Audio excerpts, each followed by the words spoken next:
Bueno, y conmigo el abogado Carlos Carrillo Gomila. Ayer realizamos un programa especial por los 143 días que hoy Ricardo Francolini cumple de estar detenido.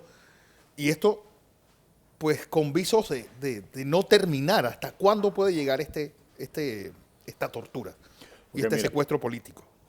lo primero es que ha quedado claro que no hay sustentación alguna para mantener la detención preventiva de Ricardo Francolini.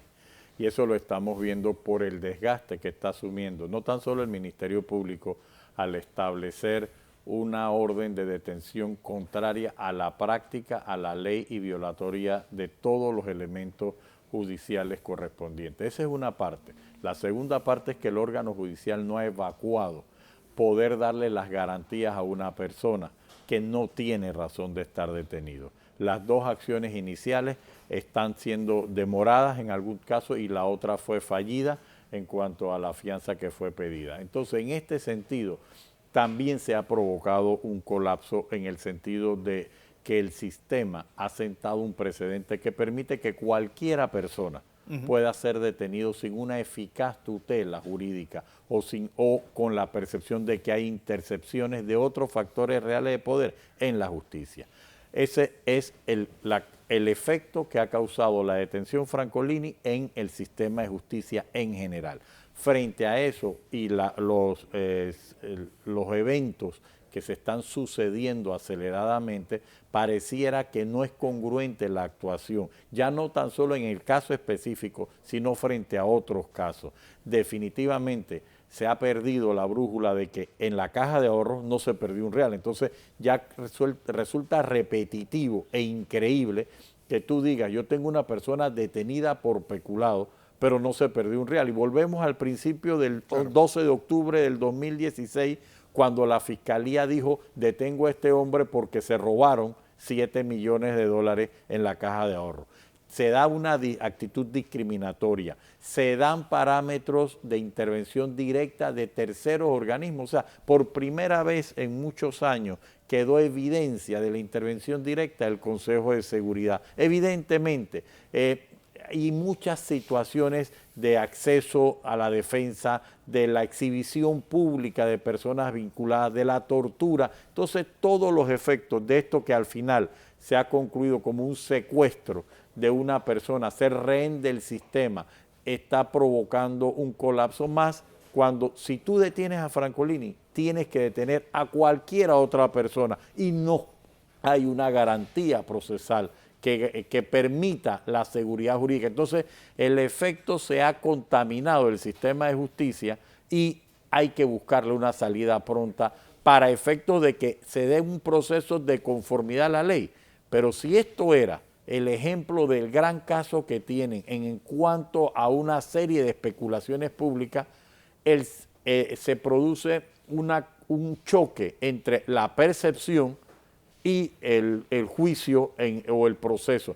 Y lo lamentable, Fernando, y lo he repetido muchas veces, la gente tiene más credibilidad en los debates públicos que se hacen, en las conclusiones o los resúmenes que se hacen, que en la decisión de una fiscal. Y el deterioro profesional a la institución va a ser irreversible. Irreversible. Es lo que, bueno, esto provocó renuncias en la junta directiva actual. Esto ha provocado estrés en el sector bancario y esto está provocando un montón de añadidos que quien recoge la leche derramada después. Los efectos inmediatos se han visto con demasiada prontitud, o sea, la afectación administrativa a una gestión bancaria en un sector conservador y que necesita confianza es inminente, pero también ha vivido un golpe directo a las funciones públicas. Por ejemplo, si tú sometes a una investigación sin haber pasado por los auditores externos, ¿para qué están los auditores ¿Para qué están los externos? auditores externos? Si tú sometes a una investigación y dices yo soy fiscal y yo soy la que decido que aquí hay una irregularidad, ¿para qué está la superintendencia de banco? ¿Para qué se está proyectando cumplir con convenios internacionales a través de la fiscalización de la superintendencia de banco cuando el Ministerio Público, tu propio Ministerio Público Nacional, desconoce la fiscalización directa hecho por la Superintendencia de Bancos. Peor todavía, ya no se cuestiona la Contraloría por sus actuaciones, sino porque otras instituciones están abrogándose las funciones y las facultades constitucionales. Ante un vacío en las funciones de la Contraloría inexistente, el Ministerio Público, sin un audito, dice, no me importa que no existan peritajes, no me importa que sí, es verdad, se pagaron los 7 millones y se ganó dinero, pero es que yo considero que esto es especulado. Entonces, ante esa tosudez inexplicable, también están afectando de rebote a la Contraloría General de la República. Claro. Le están diciendo a la Contraloría, no me interesan las facultades constitucionales, no me interesan los precedentes que han cerrado casos porque se exige que exista el informe de auditoría de Contraloría. Ni siquiera se ha visto el impacto que esto va a tener en la participación de los gremios privados en las juntas directivas.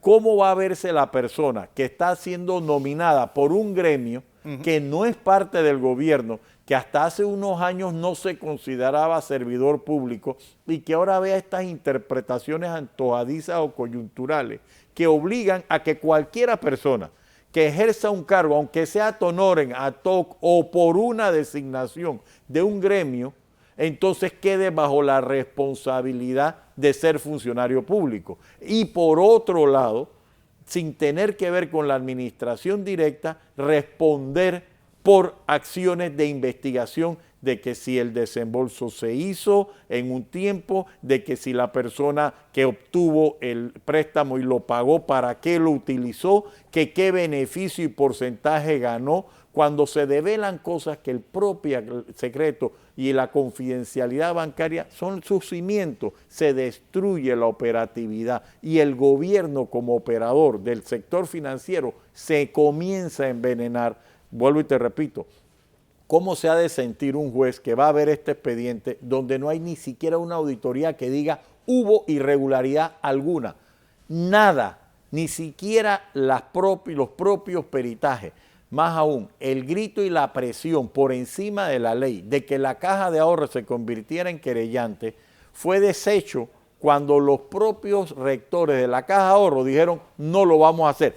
No lo tuvieron que decir expresamente en un comunicado, sino en la propia actitud. Tú sabes lo que es haber involucrado, si se hubiera hecho, la Caja de Ahorro y que después resultara que la Caja de Ahorro va a pagar los caprichos eventuales de un ministerio público al instrumentado interés oculto que nunca va a aparecer formalmente, pero que en un momento determinado entonces la Caja de Ahorro comprometiera su responsabilidad a acusar a colaboradores que no tienen ninguna relación con hecho ilícito alguno para efectos de complacer una percepción pública. Vuelvo y te repito, ya ayer en otro tema, la querella presentada por el gobierno en otro tema que no guarda relación con las investigaciones por las cuales tiene detenido Francolini, comienza a contradecir los parámetros normales de la ley panameña. Vamos a esperar cuáles son los efectos a futuro. Bueno, vamos a ver cuáles son los efectos a futuro. La cosa es que,